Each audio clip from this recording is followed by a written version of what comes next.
يا رب أسألك التقى في كل حال.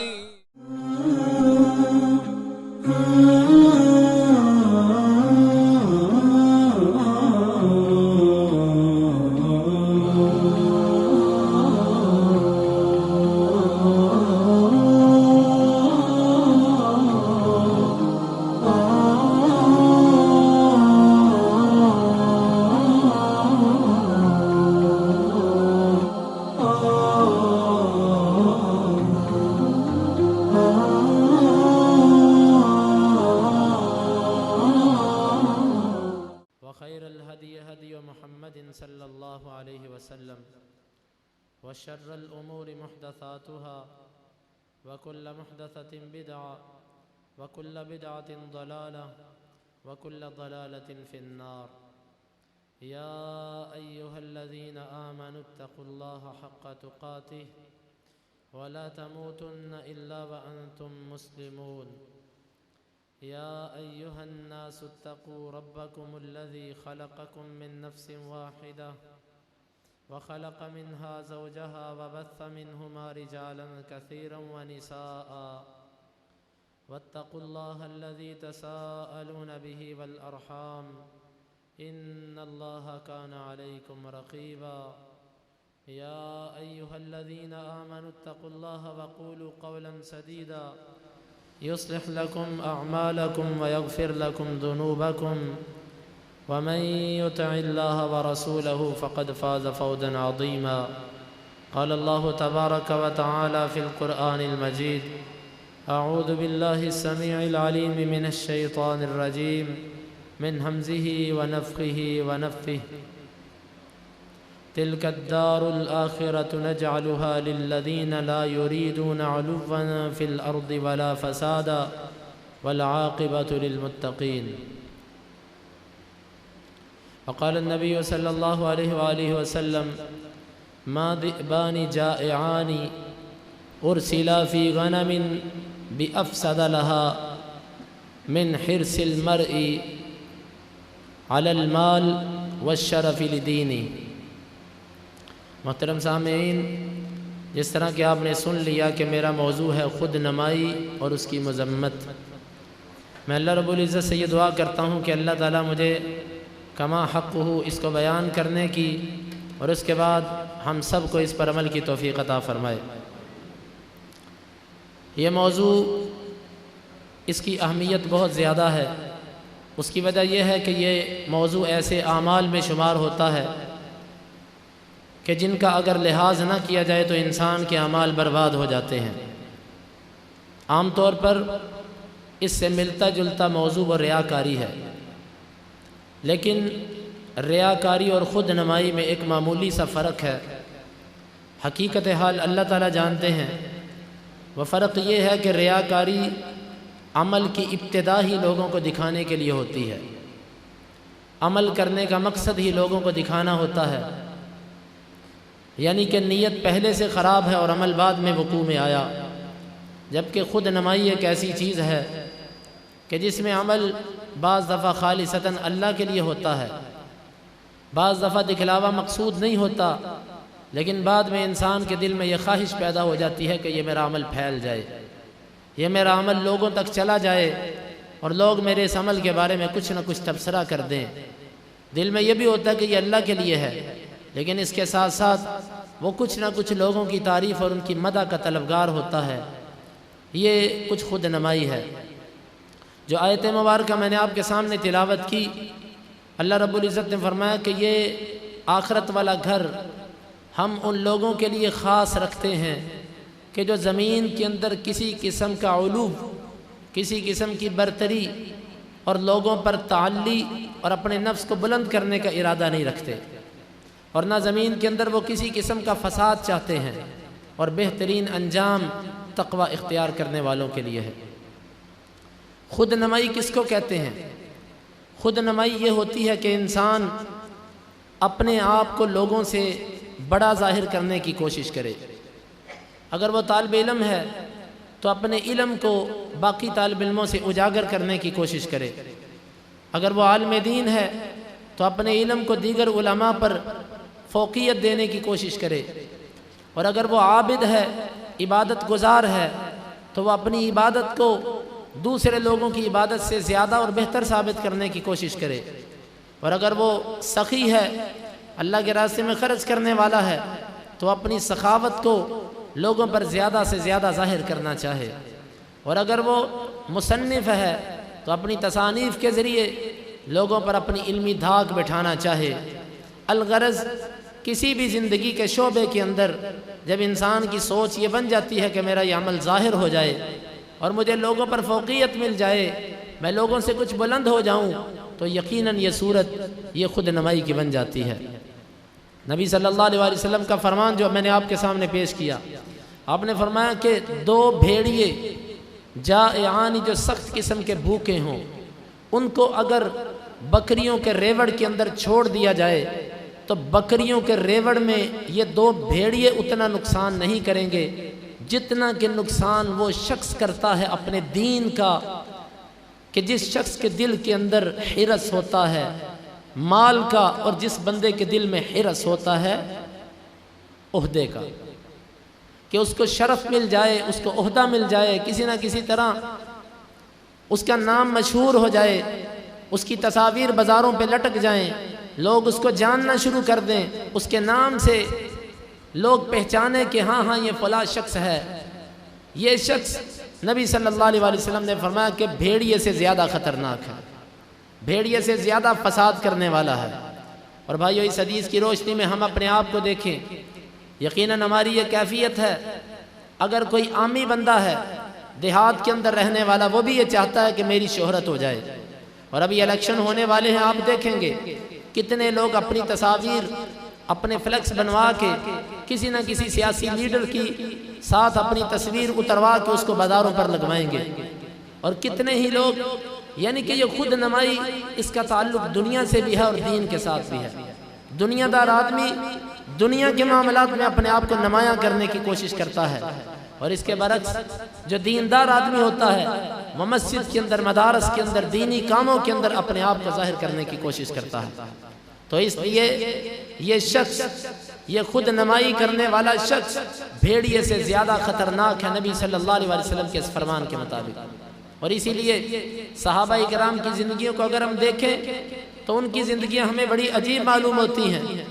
حدیث کے اندر آتا ہے سعد بن ابی وقاص رضی اللہ عنہ، یہ بڑے عظیم صحابی ہیں، ان کا بیٹا عامر بن سعد وہ اپنے باپ کی طرف جا رہا تھا، کیونکہ اس کے والد جو سعد بن ابی وقاص تھے وہ اپنی دنیا کی زندگی ترک کر کے اپنے اونٹوں اور اپنی بکریوں میں چلے جا چکے تھے، وہاں پر زندگی گزارتے تھے۔ بیٹا عامر ملنے کے لیے گیا اور جا کر کہنے لگا، پہلے تو یہ سوار ہو کر گیا تو سعد رضی اللہ عنہ نے اس کو دیکھ کے سمجھ گئے، اور دیکھتے ہی کہنے لگے، اعوذ من ھذا الراکب، اعوذ باللہ من ھذا الراکب، میں اللہ سے اس سوار کی پناہ چاہتا ہوں، یہ جس شر کے ساتھ آیا ہے میں اللہ کی پناہ چاہتا ہوں اس سے۔ جب وہ بیٹا آیا اتر کے کہنے لگا، انزلت فی ابلک وغنمک، تو لوگوں کو چھوڑ کے اپنے اونٹوں اور اپنی بکریوں میں آ چکا ہے۔ والناس یتنازعون فی الملک بینہم، اور لوگ ایک دوسرے سے حکومت چھیننے کے مسئلے میں جھگڑ رہے ہیں، اور آپ لوگوں کو چھوڑ کے چپ کر کے مخفی ہو کر سائیڈ پہ بیٹھ گئے ہو۔ سعد رضی اللہ عنہ کو غصہ آیا، فضرب علی صدرہ، اس کے سینے پر ہاتھ مارا اور اس کو کہنے لگے، اسکت، خاموش ہو جا۔ سمعت رسول اللہ صلی اللہ علیہ وسلم یقول، میں نے نبی صلی اللہ علیہ وسلم کو یہ کہتے ہوئے سنا، آپ فرما رہے تھے، ان اللہ یحب العبد التقی الخفی۔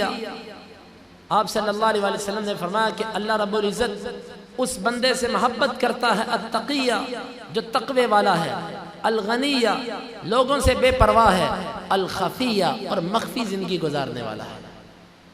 مخفی زندگی گزارنے والا شخص 3 علامتیں ذکر فرمائیں، التقی، اللہ سے تقوی اختیار کرنے والا، ڈرنے والا، تقوی کا تعلق اصل دل سے ہوتا ہے، گویا کہ اس کے دل کے اندر اللہ کا خوف پڑا ہوا ہے۔ اور دوسرا الغنی، لوگوں سے بے پرواہ، اس کو لوگوں کی کوئی پرواہ نہیں، لوگ اس کی تعریف کریں، لوگ اس کی مذمت کریں، اگر وہ حق پر ہے تو اس کو اس چیز کی پرواہ نہیں ہوتی۔ الغنیہ، لوگوں سے بے پرواہ، الخفیہ، مخفی زندگی گزارنے والا، مخفی طور پر رہنے والا۔ حدیث کے اندر آتا ہے کہ نبی صلی اللہ علیہ وسلم اپنے صحابہ میں تشریف فرما تھے، ایک شخص گزرا، آپ نے فرمایا تم اس کے بارے میں کیا کہتے ہو؟ انہوں نے دیکھا اور کہنے لگے اللہ کے رسول صلی اللہ علیہ وسلم یہ شخص تو ایسا ہے، اگر یہ کسی کو نکاح کا پیغام بھیجے تو کوئی اس کو اپنی بیٹی کا رشتہ دینے کے لیے تیار نہ ہوگا، اور اگر یہ کسی کی سفارش کرے تو اس کی سفارش کو قبول نہ کیا جائے گا، اور اگر یہ کسی مجلس میں چلا جائے اس کی تکریم نہیں۔ یہ مفہوم ہے اس حدیث کا۔ پھر ایک دوسرا شخص گزرا، آپ نے پوچھا اس کے بارے میں کیا کہتے ہیں؟ کہنے لگے اللہ کے رسول صلی اللہ علیہ وسلم یہ تو وہ شخص ہے جو کسی سے رشتہ طلب کرے تو اس کی دعوت کو رد نہیں کیا جائے گا، یہ کسی کی سفارش کرے تو اس کی سفارش کو کوئی رد نہیں کر سکتا۔ آپ صلی اللہ علیہ وسلم نے فرمایا کہ اس جیسے شخص کی ساری زمین بھر جائے اس جیسے آدمی سے، اور وہ اکیلا آدمی ان جیسوں سے بہتر ہے۔ مخفی آدمی، مخفی زندگی گزارنے والا شخص، اپنے اعمال کو چھپانے والا شخص اللہ رب العزت کو بڑا پسند ہے۔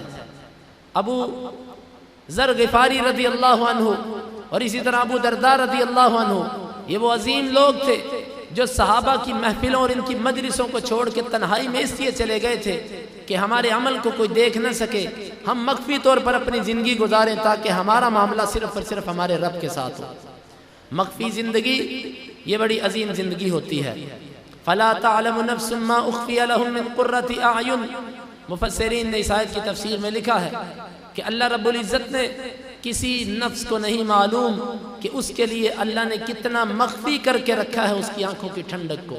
یہاں پر مفسرین لکھتے ہیں جس بندے کا عمل جتنا مخفی ہوگا اللہ رب العزت کے ہاں اس کا مرتبہ اور مقام بھی اتنا زیادہ ہوگا۔ جس طرح کہ کوئی بندہ کسی کے ساتھ اپنی راز کی بات کرتا ہے اور اس کو کہتا ہے یہ تیرے اور میرے درمیان، یہ کسی تیسرے بندے تک یہ بات نہیں پہنچنی چاہیے۔ انسان کے اعمال میں سے بھی کچھ عمل ایسے ہونے چاہیے جو اس کے اور اس کے اللہ کے درمیان ہوں، اس میں کسی مخلوق کو پتہ نہ ہو، کسی کو علم نہ ہو۔ جب انسان ان چیزوں پر غور کرے گا تو پھر آپ دیکھیے گا کہ آپ کو آپ کی عبادت میں کتنی لذت محسوس ہوگی۔ اور ہمارے سلف صالحین اسی کے پابند تھے۔ جس طرح کے بعض اسلاف کے بارے میں نے پڑھا کہ وہ قرآن مجید کی تلاوت کرتے ہوتے، تلاوت کرتے کرتے اچانک باہر سے کوئی بندہ آ جاتا تو وہ جلدی سے اپنے رومال اور اپنے کپڑے کو قرآن مجید کے مصحف کے اوپر ڈال دیتے اور ساتھ اپنی تلاوت کو چھپانے کی کوشش کرتے کہ کہیں اس کو میری تلاوت کا پتہ نہ چل جائے۔ اور بعض اسلاف کے بارے میں نے پڑھا وہ رات کو قیام اللیل کرتے، اتنا لمبا قیام ہوتا، اتنا لمبا قیام ہوتا کہ اس کی وجہ سے آنکھوں کے ہلکے پڑ جاتے، سیاہ پڑ جاتی آنکھیں اور ہونٹ خشک ہو جاتے، لیکن جب وہ اپنے گھر سے باہر نکلنے لگتے تو اپنے ہونٹوں کو تیل لگا لیتے، اپنی آنکھوں کے ہلکوں کے اوپر بھی تیل لگا کر اپنے چہرے پر تیل ملتے تاکہ ہمارا چہرہ یوں حشاش بشاش نظر آئے جیسے اس نے رات کو پوری نیند کی ہے۔ اور اسلاف کے بارے میں نے پڑھا کہ وہ اس قدر اپنے عمل کو مخفی رکھنے والے تھے، اس قدر اپنے عمل کو چھپانے والے تھے۔ اگر کسی مجلس کے اندر بیٹھے ہیں، کوئی بات ہوئی رات کے چاند گرہن کی، تو انہوں نے کہا ہاں میں تھا اس مجلس، میں نے بھی رات کو چاند گرہن دیکھا، لیکن ساتھ ہی یہ بات واضح کر دی لیکن میں نماز نہیں پڑھ رہا تھا کیونکہ میری طبیعت خراب تھی۔ یہ بات کیوں کہی؟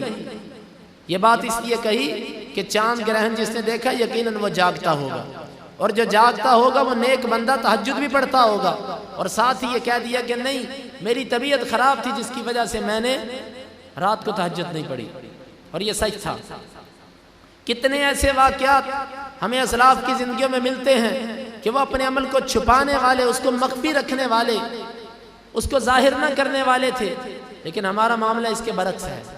ہم اپنے چھوٹے سے چھوٹے عمل کو ظاہر کرنے کی کوشش کرتے ہیں، اپنی چھوٹی سے چھوٹی نیکی کو لوگوں کے سامنے لانے کی کوشش کرتے ہیں، وہ ہماری نیکی معمولی ہی کیوں نہ ہو ہم اس کو کسی نہ کسی طریقے سے ظاہر کرنے کی کوشش کرتے ہیں۔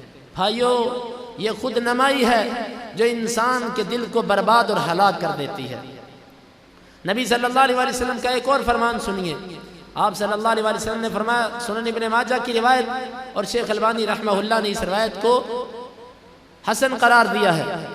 نبی صلی اللہ علیہ وسلم نے فرمایا لا تعلموا العلم، تم علم کو حاصل نہ کرو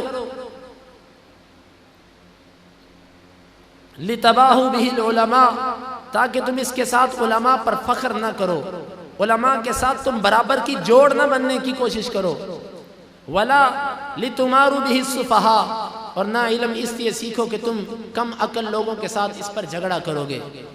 اور آپ نے فرمایا ولا تخیروا بہ المجالس، اور نہ اس لیے علم سیکھو کہ مجلسوں میں آپ کو عزت دی جائے، اس علم کی وجہ سے آپ کو مجالس میں پسند کیا جائے۔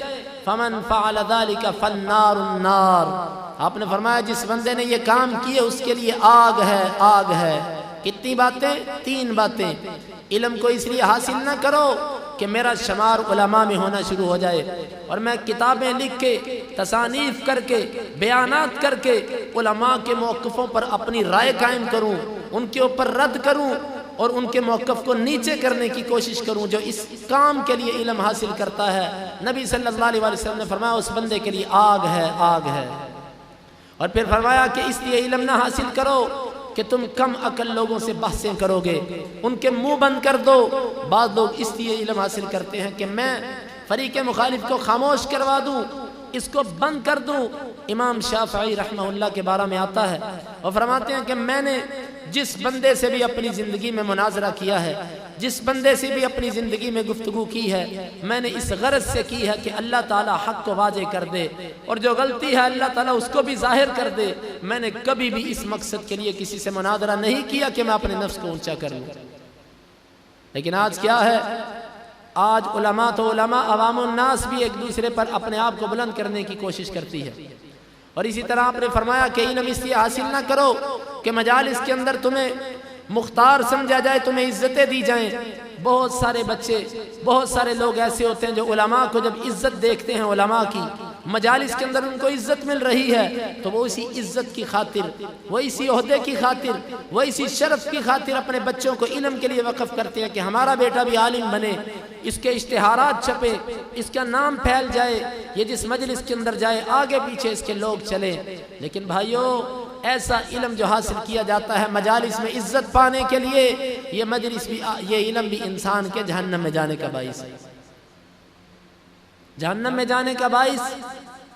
اور نبی صلی اللہ علیہ وسلم کا ایک اور فرمان، بلکہ اسی سے متعلقہ سلف کے کچھ واقعات ابن الجوزی رحمہ اللہ نے عبد الرحمن بن ابی یعلا اس کے بارے میں ذکر کیا کہ وہ کہتے ہیں کہ میں نے 70 کے قریب نبی صلی اللہ علیہ وسلم کے شاگرد صحابہ کو دیکھا، ان میں سے پہلے سے سوال ہوا، اس نے کہا مجھے نہیں پتا، سوال دوسرے کے پاس گیا، تیسرے کے پاس گیا، وہ کہتے ہیں کہ 70 بندوں سے گزر کے سوال پھر پہلے شخص کے پاس آ گیا، کسی نے اس کا جواب نہیں دیا۔ یہ مطلب نہیں تھا کہ وہ جان بوجھ کر جواب نہیں دیتے تھے، مگر ان کی زندگیوں کے اندر تکلف نہیں تھا، وہ ایسا کرنا پسند نہیں کرتے تھے۔ جس چیز کے بارے میں صحیح طرح علم نہیں، اس کا جواب دینے کی وہ کوشش نہیں کرتے تھے۔ لیکن ہمارے ہاں معاملہ تو الٹ ہے، جو جتنا چھوٹا طالب علم ہے اس کے اندر جرأت اتنی زیادہ ہے۔ چلو طالب علم تو طالب علم، لیکن ہمارا معاملہ یہاں تک ہے کہ عوام الناس سے مسئلہ پوچھا جائے، وہ مسئلہ اپنے علماء تک نہیں جانے دیتے۔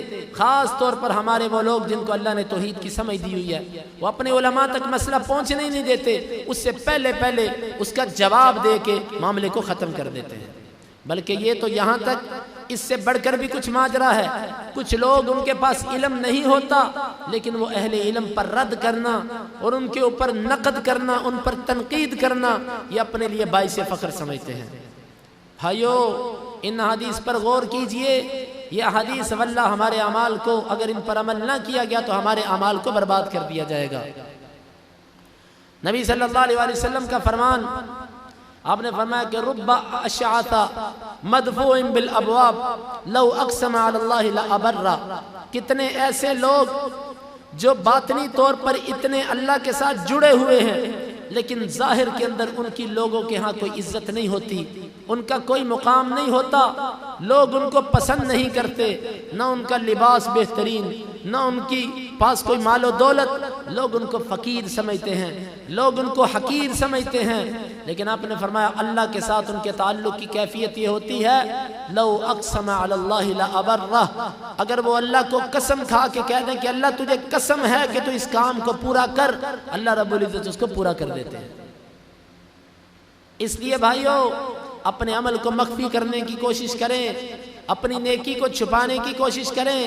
بعض لوگوں کا مزاج ایسا ہوتا ہے، قرآن مجید ختم کیا، مسجد میں علی الاعلان اس کا اعلان ہو گیا، اشتہارات چھپ گئے، ختم قرآن کی دعائیں شروع ہو گئیں۔ سلف صالحین کو دیکھو وہ کس قدر قرآن مجید کو پڑھا کرتے تھے۔ بلکہ میں یہ بات کہتا ہوں اگر یہ درست ہے تو اللہ کی طرف سے، خطا ہے تو میرے اور شیطان کی طرف سے، کہ نبی صلی اللہ علیہ وسلم سے دن کے وقت قرآن کی تلاوت نہیں ملتی۔ آپ صلی اللہ علیہ وسلم ہاں تعلیم کے طور پر بتا دیا کرتے تھے، تعلیم دیا کرتے تھے لوگوں کو دن کے وقت، لیکن دن کے وقت قرآن مجید کی تلاوت بطور عبادت یہ نبی صلی اللہ علیہ وسلم سے نہیں ملتی۔ آپ قرآن مجید کی تلاوت رات کے وقت کیا کرتے تھے، اور حدیث کے اندر آتا ہے کہ جب جبریل امین رمضان میں آپ سے دور کرنے آتے تو اس وقت بھی قرآن مجید کی تلاوت وہ رات کو ہوا کرتی تھی۔ اور سلف صالحین کا یہ طریقہ تھا کہ وہ اپنی نفلی عبادت اکثر اپنے گھر میں چھپا کر کیا کرتے تھے۔ امام مالک رحمہ اللہ کے بارے میں کسی نے پوچھا کہ جب وہ گھر میں آتے ہیں تو کیا کرتے ہیں، تو جواب دینے والے نے جواب دیا کہ گھر کے اندر جب وہ آتے ہیں تو وہ ہوتے ہیں اور قرآن ہوتا ہے، وہ قرآن لے کر بیٹھ جاتے ہیں۔ یعنی کہ اپنی نفلی عبادت کو جہاں تک ہو سکے مخفی رکھنا چاہیے۔ جو شخص اپنی نفلی عبادت کو مخفی رکھے اللہ رب العزت کو یہ بندہ بڑا پسند ہے، کیونکہ یہ شخص یہ ریاکاری سے دور ہے۔ اور ایک بڑی زبردست حدیث آپ صلی اللہ علیہ وسلم نے فرمایا کہ اللہ رب العزت فرماتے ہیں ان اغبط اولیاء عندی المؤمن، سب سے پسندیدہ میرے اولیاء میں سے میرے نزدیک وہ مومن انسان ہے۔ کون سا مومن انسان؟ آپ نے فرمایا کہ قلیل الحاد وذو حق فی الصلاۃ، جس آدمی کا مال اور اس کی حیثیت معاشرے میں بڑی تھوڑی ہے، معاشرے کے لوگ اس کو کوئی اتنی اہمیت سے نہیں دیکھتے، اگر وہ کسی مجلس میں بیٹھے اس کی رائے کو کوئی اہمیت نہیں دی جاتی، اگر وہ کسی جگہ بات کرے اس کی بات پر اتنی توجہ بھی نہیں ہوتی، کسی مجلس میں چلا جائے کوئی اس کو اعزاز اور تکریم کے ساتھ کسی جگہ پر بھی نہیں بٹھاتا۔ لیکن آپ نے فرمایا ذو حظ فی الصلاۃ، نماز کے اندر اس کا حصہ بہت بڑا ہوتا ہے۔ جب وہ نماز پڑھتا ہے تو اللہ کے ساتھ باتوں میں مستغرق ہو جاتا ہے، جب وہ رکوع کرتا ہے تو اللہ کے ساتھ لمبے لمبے رکوع کر کے باتیں کرتا ہے، سجدے میں چلا جاتا ہے تو لمبے لمبے سجود کر کے اپنے مالک کے ساتھ سرگوشیاں کرتا ہے۔ ذو حظ فی الصلاۃ، نماز کے اندر اس کا بڑا لمبا حصہ ہوتا ہے۔ کثرت نوافل اور لمبی لمبی نمازیں پڑھنا تنہائی کے اندر اس کا یہ عمل ہوتا ہے۔ اور آپ صلی اللہ علیہ وسلم نے فرمایا احسن عبادت ربی، اور اللہ کی عبادت بھی بڑے اچھے طریقے سے کرتا ہے۔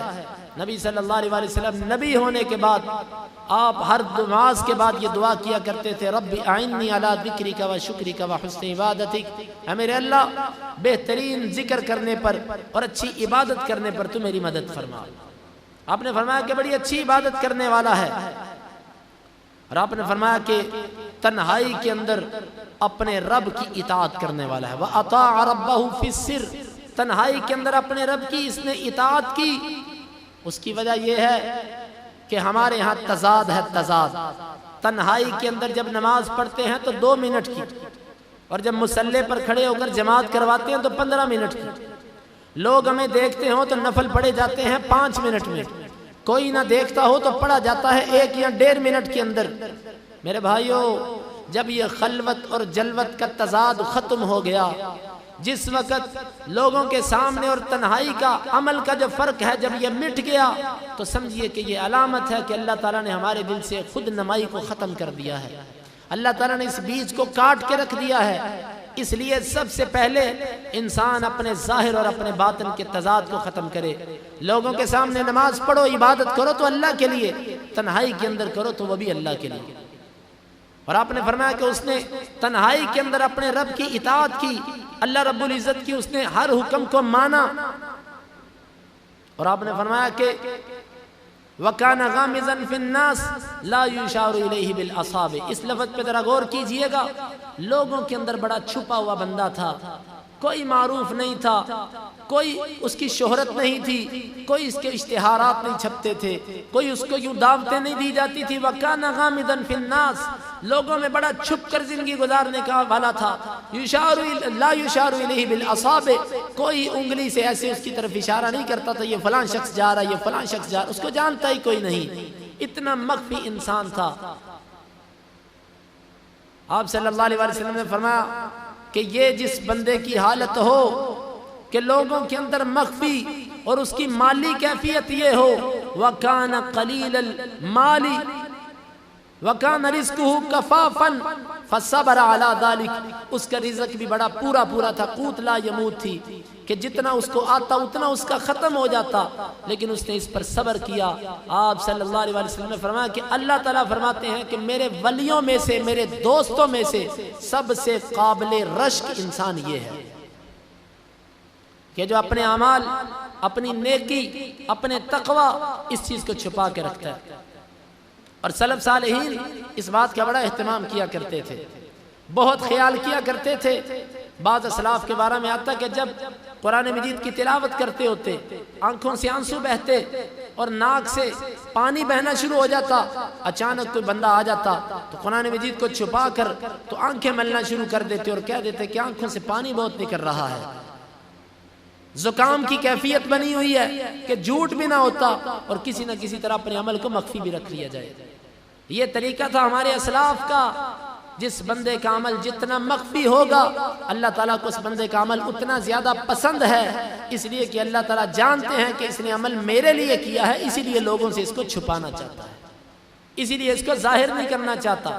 اب سلف صالحین میں آپ کو ایک دو کے نام دیتا ہوں۔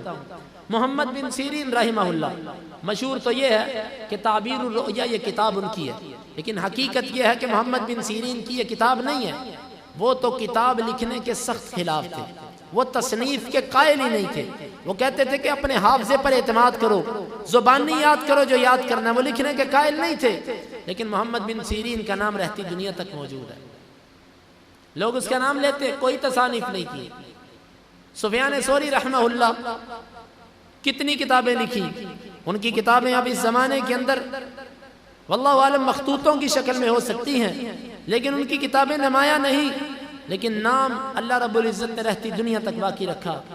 یہ یاد رکھو، ان اکرمکم عند اللہ اتقاکم، تم میں سے مکرم اور معزز انسان وہ جو اللہ کے نزدیک تقوی والا ہے۔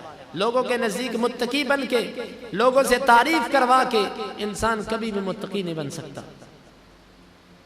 عمر رضی اللہ عنہ کے بارے میں آتا ہے کہ ابی بن کعب کو دیکھا۔ ابی بن کعب کون ہے؟ یہ وہ قاری قرآن ہیں کہ جن کو نبی صلی اللہ علیہ وسلم نے کہا تھا ابی تو قرآن پڑھ۔ انہوں نے کہا اللہ کے رسول آپ پر قرآن نازل کیا گیا، کیا میں آپ پر قرآن پڑھوں؟ آپ نے فرمایا ہاں، میرے رب نے مجھے کہا ہے کہ تو قرآن سن اس سے۔ رو پڑے ابی خوشی کے مارے کہ میرے رب نے میرا نام لیا۔ اور یہ وہی ابی ہیں کہ جن کو نبی صلی اللہ علیہ وسلم نے پوچھا اے ابی بتلا قرآن مجید کی سب سے بڑی آیت کون سی ہے؟ یہ کہنے لگے اللہ اور اس کا رسول بہتر جانتا ہے۔ آپ نے فرمایا بتلاؤ، یہ کہنے لگے آیت الکرسی۔ آپ نے سینے پر خوشی سے ہاتھ مارا اور آپ نے فرمایا ابو المنذر تجھے تیرا علم مبارک ہو، یہ وہ عظیم قاری ہے، قاری قرآن ہے جس کو عمر فاروق رضی اللہ عنہ نے اپنی دور خلافت کے اندر تراویح پڑھانے کے لیے امام مقرر کیا تھا۔ لیکن کیفیت یہ ہے کہ ابی بن کعب آگے آگے چل رہے ہیں اور کچھ لوگ ان کے پیچھے پیچھے چل رہے ہیں۔ قاری صاحب آگے ہیں، عالم دین آگے ہے، لوگ احترام کے مارے پیچھے پیچھے چل رہے ہیں۔ عمر فاروق رضی اللہ عنہ نے ہاتھ کے اندر درہ پکڑا ہوا تھا، کوڑا پکڑا ہوا تھا، آ کر ابی بن کعب کو مارا۔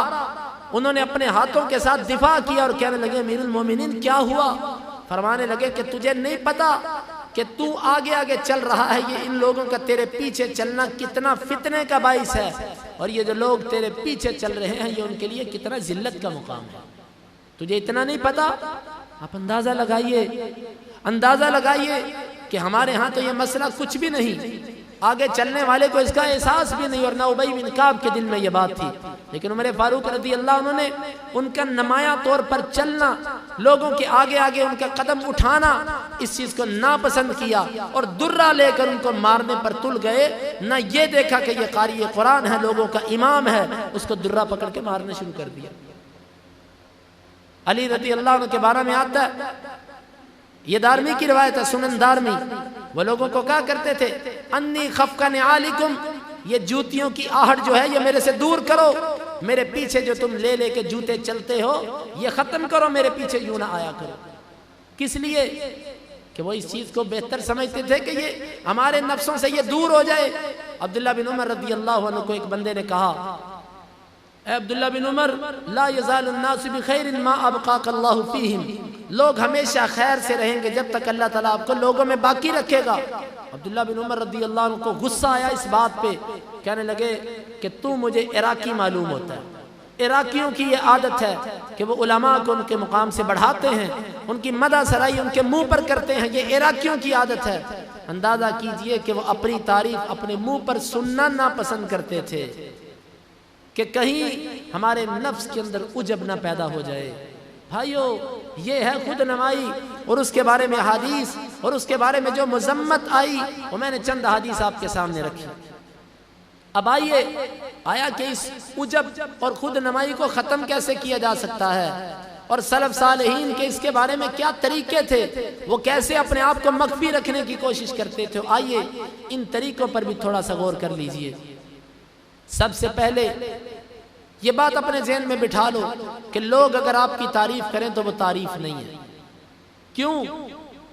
تعریف وہ ہوتی ہے کہ جو کسی کی کمال خوبی پر کی جائے، تو لوگ آپ کے ظاہر کو دیکھتے ہیں، آپ کے باطن کو نہیں دیکھتے۔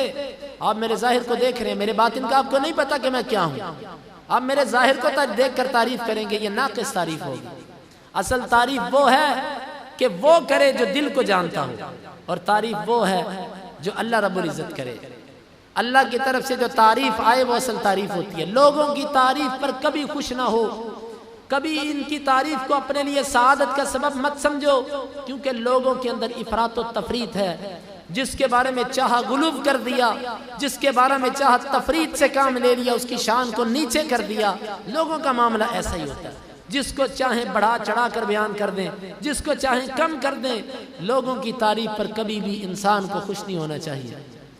جب یہ بات ذہن میں بیٹھ جائے گی، اور اسی طرح لوگوں کی مذمت، ہم بہت ساری نیکیاں اس لیے نہیں کرتے، بہت سارے لوگ شلوار اس لیے اوپر نہیں کرتے کہ لوگ کیا کہیں گے، بہت ساری بہنیں شاید اس لیے پردہ نہ کرتی ہوں کہ لوگ کہیں گے کہ یہ تو بوڑھی مائی ہے، ابھی تو بچی ہوں، ابھی تو جوان ہوں، تو میں ابھی پردہ کیسے کر لوں۔ بہت ساری نیکیاں جو ہم نے لوگوں کی مذمت کے ڈر سے چھوڑی ہوئی ہیں کہ لوگ ہمیں اس کے بارے میں کیا کہیں گے، لوگوں کو کیا جواب دیں گے۔ شادی کے موقع پر بہت ساری رسومات جو اچھے بھلے دین کو سمجھنے والے لوگ بھی کرتے ہیں، اور بھائی یہ کیوں کیا کہ جناب برادری کے اندر ناک کٹتی ہے، برادری کو بھی منہ دکھانا ہے۔ غمی کے اوپر بہت ساری بدعات جو ہم کرتے ہیں اس لیے کہ برادری ناراض ہو جائے گی۔ دیکھو، لوگوں کی نہ مدح کی پرواہ کیجئے اور نہ لوگوں کی مذمت کی پرواہ کیجئے، کیونکہ ان کی مدح اور ان کی مذمت دونوں ناقص ہوتی ہیں، دونوں ہی ناقص ہوتی ہیں۔ جب یہ بات ذہن میں بیٹھ جائے گی، پھر انسان اپنے نفس کو خود نمائی سے بچانا اس کے لیے آسان ہو جائے گا۔ اور ایک اور امام ابن الجوزی رحمہ اللہ نے منہاج القاصدین کے اندر اس کی ایک بڑی اچھی مثال بیان فرمائی۔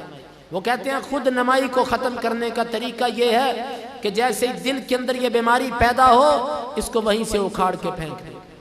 وہ کہتے ہیں خود نمائی کی مثال اس درخت کی ہے کہ جو درخت اس کو پانی ملتا رہا، وہ پھلتا پھولتا رہا، اس کی شاخیں بڑھتی رہیں، حتیٰ کہ اس کی ٹہنیاں اتنی پھیل گئیں، اس کا تنا اتنا موٹا ہو گیا، اب اس کے اوپر پرندے آ کر بیٹھتے ہیں۔ اور درخت کے نیچے ایک شخص ہے جو پرندوں کے شور سے تنگ آ چکا ہے، وہ بار بار پرندوں کو اڑاتا ہے، پرندے پھر آ کر بیٹھ جاتے ہیں، وہ پھر اڑاتا ہے، وہ پھر آ کر بیٹھ جاتے ہیں، وہ پھر اڑاتا ہے، پھر آ کر بیٹھ جاتے ہیں۔ تو لوگ اس کو کہتے ہیں کہ اگر تو اس سے راحت چاہتا ہے تو اس درخت کو کاٹ دے کہ نہ رہے بانس اور نہ بجے بانسری، نہ درخت رہے اور نہ اس پر پرندے آ کر بیٹھے۔ لیکن وہ شخص اگر اس تناور درخت کو کاٹے جس کا تنا اتنا موٹا ہو چکا ہے، آپ خود سوچئے اس کو اتنا موٹا تنا کاٹنے کے لیے کتنی محنت کرنی پڑے گی۔ کتنی مشقت کرنی پڑے گی. اسی لیے میں نے بعض اہل علم کو یہ کہتے ہوئے سنا، وہ یہ فرما رہے تھے کہ یہ اخلاص پیدا کرنے کے لیے انسان کے یہ بال سفید ہو جاتے ہیں. اخلاص پیدا کرنا، خود نمائی سے اپنے آپ کو بچانے میں کامیابی حاصل کرنے کی کوشش کرنا، یہ ایک مشکل ترین مرحلہ ہے، لیکن اللہ رب العزت اس بندے کے لیے آسان کر دیتے ہیں جو بندہ اس کا ارادہ کر لیتا ہے. تو اس درخت کو کاٹنا کتنا مشکل، اور اس کے برعکس اگر ایک تنا آج اس کی کومپل نکلی، بیج بویا چند دنوں بعد اس کی کومپل نکلی، آپ 2 انگلیوں کے ساتھ ایسے اس کو پکڑ کے زمین سے باہر نکال کے پھینک سکتے ہیں. خود نمائی کا پودا اگر تو پودا ہے تو کوشش کیجئے اس کو کاٹ کر پھینکیے. آپ سیاستدان ہیں، آپ تاجر ہیں، تاجروں کو بھی آج کل صدر، مارکیٹ کا صدر بننے کا شوق ہوتا ہے، مارکیٹ کے اندر اپنی ایک حیثیت بنانے کا شوق ہوتا ہے. اور اسی طرح علماء، قراء، حفاظ، طلباء کرام، ان کا معاملہ بھی بڑا حساس ہے. اللہ رب العزت ہم سب کی حفاظت فرمائے. اور اسی طرح عامی لوگ، بعض لوگوں کو یہ عادت ہوتی ہے کہ وہ اپنی نیکیاں ظاہر کرتے ہیں. اتنے سالوں سے کبھی میری اذان نہیں چھوٹی، اتنے سالوں سے کبھی میری تہجد نہیں چھوٹی، اتنے سال ہو چکے میں بعد جماعت نماز پڑھتا ہوں، اتنے سال ہو گئے تکبیر میں کہتا ہوں. بھائیو، اپنی باتیں اپنے منہ سے کرنا، اپنے منہ سے اپنی تعریف کرنا، واللہ یہ انسان کو تباہ و برباد کر دینے والی عادتیں ہیں. اپنے اعمال کو مخفی کرنے کی کوشش کریں. اس خود نمائی کے جو بیج ہے، اگر تو یہ چھوٹا سا پودا ہے، اس کو ابھی سے اکھاڑ پھینکیے. اگر یہ درخت بن چکا ہے تو اس کو مزید خوراک دینا بند کر دیجئے اور اللہ تعالیٰ سے مدد مانگ کے اس کو کاٹنے کی کوشش شروع کیجئے. اس کو کیسے کاٹا جا سکتا ہے؟ پہلا طریقہ کہ انسان یہ نیت کرے، یہ ارادہ کرے کہ میں اس کو ختم کر کے رہوں گا، میں اپنے عمل کو ظاہر نہیں کروں گا.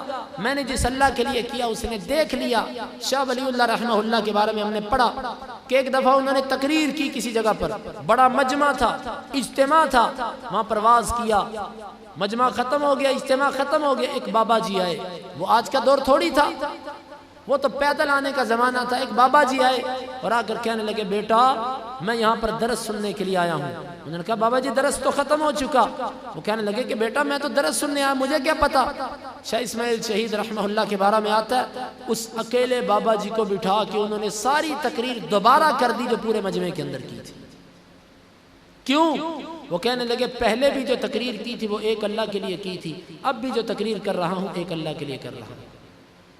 ایک اللہ کو راضی کرنا میرا مقصد ہے. ایک اللہ اگر راضی ہو گیا تو مخلوق راضی ہو کہ نہ ہو مجھے اس کی کوئی پرواہ نہیں. لیکن اگر میرا مالک میرے سے ناراض ہوا، مخلوق جتنی مرضی میرے سے راضی ہو جائے، میرا مالک میرے سے راضی نہیں ہو سکتا.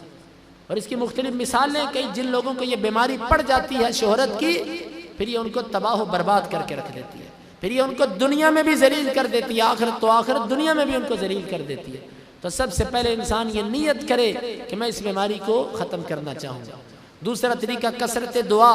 اللہ رب العزت سے قرآن دعا بہت زیادہ کی جائے کہ یا اللہ مجھے اس خود نمائی سے بچا.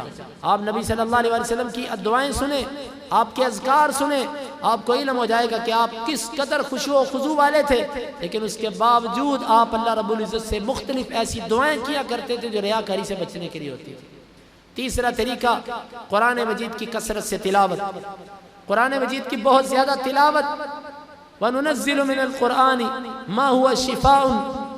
اللہ رب العزت نے قرآن مجید میں وہ چیز رکھی ہے جو لوگوں کے لیے شفا ہے، اور یہ بیماری ہے. اس بیماری کا علاج قرآن مجید کی کثرت تلاوت سے ہو سکتا ہے. قرآن مجید کی تلاوت بہت زیادہ کی جائے.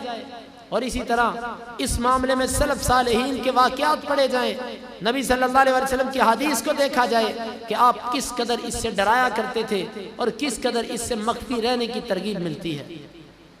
جب ہم یہ چیز کریں گے تو ہمارے لیے اس سے بچنا آسان ہو جائے گا. خود نمائی کو ختم کرنا بڑا آسان ہو جائے گا. اور اسی طرح اس کے لیے صدقہ. صدقہ ہر وہ بیماری جو آپ کو لگی ہوئی ہے، اگر آپ اس کو بیماری سمجھتے ہیں، اس کو ختم کرنا چاہتے ہیں، تو اس نیت سے اللہ کے رستے میں صدقہ دو کہ یا اللہ اس بیماری کو میرے سے ختم کر دے. کیونکہ حدیث کے اندر آتا ہے کہ نبی صلی اللہ علیہ وسلم نے فرمایا صدقۃ ترد البلا، صدقہ جو یہ مصیبتوں کو ٹال دیتا ہے، مصیبتوں کو ختم کر دیتا ہے۔ اس نیت سے صدقہ کریں کہ یا اللہ ہمیں اخلاص عطا فرما، یا اللہ ہمارے نفس کے اندر جو اپنے عمل پر مدح کی خواہش پیدا ہوتی ہے کہ میری تعریف کی جائے، میرے مالک اس کو میرے دل سے نکال دے، اس کو ختم کر دے، یہ طریقہ ہے۔ اور اسی طرح جو شخص آپ کے منہ پر تعریف کرے اس کو روک دو، اس کی تعریف نہ سنو۔ حدیث کے اندر آتا ہے کہ ایک آدمی نے دوسرے کے منہ پر اس کی تعریف کی، نبی صلی اللہ علیہ وسلم نے فرمایا قطعت عنق صاحبک ویلک، تیرے لیے ہلاکت ہو، تیرے لیے افسوس ہو، تو نے تو اپنے بھائی کی گردن کو کاٹ کے رکھ دیا، تو نے تو اس کو ہلاک کر دیا، تو نے اس کو تباہ کر دیا۔ ہاں اگر ایسا شخص ہو کہ جس کے دل کے اندر ایسا عجب نہیں ہے، ایسا تکبر اور فخر نہیں ہے، اس کے سامنے اگر کوئی ایسی بات کر دی جائے اور وہ اس کو برداشت کر سکتا ہو تو انشاءاللہ اس کا معمولی سا جواز موجود ہے۔ لیکن بہتر یہ ہے، ورع اور تقوی اس چیز کا نام ہے کہ کسی کی تعریف اس کے منہ پر نہ کیجیے، کیونکہ اس سے اس شخص کے خرابی میں واقع ہونے کا ڈر ہے۔ امام عبد الغنی المقدسی رحمہ اللہ کو دیکھیے، اتنے بڑے امام، کتنی تصانیف ان کی، بہت بڑے امام تھے یہ، ان کی زندگی بھی ایک مستقل باب ہے۔ جب حدیث پڑھاتے تو اوپر سے دیکھ کے کتاب کھول کے پڑھایا کرتے تھے۔ اتنے بڑے محدث، کسی نے کہا کہ آپ کو کیا مسئلہ ہے، آپ اپنے حفظ کے ساتھ زبانی حدیثیں کیوں نہیں بیان کرتے کہ جس طرح کے بہت سارے علماء زبانی بیان کرتے ہیں؟ تو وہ کہنے لگے کہ میں اپنے نفس پر عجب سے ڈرتا ہوں، میں اپنے نفس پر اس بات سے ڈرتا ہوں کہ میرا نفس کبھی عجب کے اندر نہ واقع ہو جائے، اس کو اپنا نفس اچھا نہ لگنے لگے۔ اور اسی طرح سلف صالحین وہ یہاں تک کہا کرتے تھے، ان کا طریقہ یہ ہوتا تھا اگر وہ بات کرتے کرتے ان کو اپنی بات اچھی لگتی تو وہ خاموش ہو جاتے، اور اگر ان کو اپنی بات ان کو یوں لگتا کہ میرا یہاں پر خاموش رہنا بہتر ہے، وہ وہاں پر بول پڑتے تاکہ میرے دل کے اندر عجب نہ آئے۔ وہ ایک محدث کا واقعہ حدیث بیان کرنے کے لیے مجلس میں آئے اور کہنے لگے، حدیث بیان کرنا شروع کرنے سے پہلے کہنے لگے لا لا نہیں نہیں، پھر تھوڑی دیر بعد شروع کرنے لگے، پھر کہنے لگے لا لا نہیں نہیں، پھر تھوڑی دیر بعد حدیث بیان کرنے لگے، پھر کہنے لگے لا لا نہیں نہیں، پھر حدیث بیان کی۔ شاگردوں نے پوچھا کہ استاد محترم معاملہ برعکس تھا آج؟ کہنے لگے حدیث بیان کرنے لگا، دل میں عجب آیا، دل کے اندر خواہش پیدا ہوئی کہ میں حدیث بیان کر رہا ہوں، یہ اتنے لوگ میرے سامنے بیٹھے ہیں، یہ اتنے شاگرد میرے سامنے ہیں، تو میں نے جلدی سے اس کی نفی کی، نہیں نہیں ابھی نہیں بیان کروں گا۔ پھر میں نے اپنی نیت کو درست کیا، نیت کو درست کرنے کے بعد پھر میں بیان کرنے لگا، پھر میرے دل کے اندر شیطان نے وسوسہ ڈالا، پھر میں رک گیا کہ ابھی نہیں بیان کروں گا، پھر میں نے اپنی نیت کو ٹھیک کیا، اور اس کے بعد پھر ابلیس آیا، پھر میں نے اللہ سے مدد مانگی اور پھر میں نے حدیث کو بیان کیا۔ یعنی کہ جب آپ کی نیت کے اندر ایسا معاملہ آ جائے کہ جس سے آپ لوگوں کی خواہش اور لوگوں کی تعریف چاہتے ہوں، ایسے باب کے اندر، ایسے مسئلے میں بھی اپنے عمل کو مخفی کر لیجئے، اپنے عمل کو چھپا لیجئے کہ کہیں لوگوں کو اس کا پتہ نہ چل جائے۔ اسی لیے امام مالک رحمہ اللہ کے بارے میں آتا ہے کہ لوگ ان سے دور دور سے سوالات پوچھنے کے لیے آیا کرتے تھے۔ ایک شخص بڑی دور سے آیا اور امام مالک کے پاس 40 سوالات لے کر آیا، اس نے امام مالک سے 40 سوالات کیے۔ اتفاق کی بات کہ امام مالک نے 40 پر یہ کہہ دیا مجھے نہیں پتا، مجھے نہیں پتا۔ اس شخص نے کہا کہ آپ وہ ہیں کہ جن کو امام دار الہجرہ کہا جاتا ہے، دار الہجرت کا امام یعنی مدینے کا امام۔ اور حدیث کے اندر آتا ہے نبی صلی اللہ علیہ وسلم نے فرمایا مدینے کے اندر ایک امام ہوگا، لوگ اپنی سواریاں اس کی طرف ہانکیں گے، لوگ اس کی طرف سفر کریں گے۔ محدثین کے اقوال 2 علماء کے بارے میں ہیں، یا اس سے مراد اسحاق بن راہوے ہیں یا اس سے مراد امام مالک رحمہ اللہ ہے۔ یہ وہ مالک ہیں، کہنے لگے کہ جا لوگوں کے اندر جا کے اس بات کا اعلان کر دے کہ مالک کو ان سوالات کا علم نہیں ہے۔ میرے بھائیو، یہ خاص طور پر زندگی کے کسی شعبے سے آپ کا تعلق ہے، اپنی خود نمائی کو ختم کرنے کی کوشش کیجئے، اللہ سے دعائیں کیجئے۔ جو طریقے میں نے آپ کے سامنے رکھے ان طریقوں کو اختیار کیجئے، اور سب سے بڑھ کر استغفار کثرت سے کرنا، اللہ رب العزت سے معافی مانگنا، اپنے دل کو صاف کرنے کی کوشش کرنا، یہ ایسا عمل ہے کہ جس سے اللہ رب العزت عجب اور خود نمائی کو ختم کرتے ہیں۔ میں نے محض اس لیے اس موضوع کو بیان کیا ہے کہ میں نے اپنے اندر یہ کمزوری دیکھی ہے، واللہ میں اس لیے اس کو بیان کر رہا ہوں وگرنہ حقیقت یہ ہے وہ کسی نے بڑی اچھی بات کی، غیر تقی یأمر القوم بالتقى طبیب یداوی والطبیب مریض۔ وہ کہتے ہیں کہ جو خود متقی نہیں وہ لوگوں کو تقوی کا حکم دے رہا ہے، یہ ایسا طبیب ہے، ایسا ڈاکٹر ہے، ایسا حکیم ہے جو خود بیمار ہے اور لوگوں کا علاج کر رہا ہے۔ میں نے محض اس لیے اس کو بیان کیا کہ اللہ تعالیٰ میری بھی اصلاح فرمائے، اللہ تعالیٰ آپ کی بھی اصلاح فرمائے۔ آؤ ہم سب مل کر یہ کوشش کریں کہ اللہ تعالیٰ ہمیں اپنے اعمال کو مخفی رکھنے کی کوشش توفیق عطا فرمائے، اللہ تعالیٰ ہمیں اس بیماری اور اس مرض سے محفوظ رکھے۔ ہم زندگی کے کسی شعبے سے تعلق رکھتے ہیں، اور ایک نصیحت کہ کوشش کر کے امام ابن الجوزی رحمہ اللہ کی کتاب ہے تلبیس ابلیس، تلبیس ابلیس، یہ لفظ تلبیس ہوتا ہے، تلبیس ابلیس، اکثر اس کو غلط تلبیس پڑھتے ہیں۔ تلبیس ابلیس کو پڑھنے کی کوشش کریں۔ آپ عامی ہیں، آپ طالب علم ہیں، آپ عالم دین ہیں، آپ تاجر ہیں، آپ سخی ہیں، آپ کچھ بھی ہیں، آپ اس کتاب کو پیدا کیجئے، اردو میں اس کے ترجمے ہو چکے ہیں، اور اس کو ایک دفعہ پڑھیے، آپ ذرا اندازہ ہوگا کہ ابلیس کن کن طریقوں کے ساتھ انسان کو گمراہ کرتا ہے، اس سے انسان کی شرح صدر ہو جاتی ہے۔ باقی اصل وہی ہے کہ جو میں نے آپ کے سامنے طریقے رکھے کہ ان سے کیسے بچا جا سکتا ہے۔ اللہ تعالیٰ ہمیں اس پہ عمل کی توفیق عطا فرمائے۔ اللہم انفعنا بما علمتنا وعلمنا ما ينفعنا وزدنا علما۔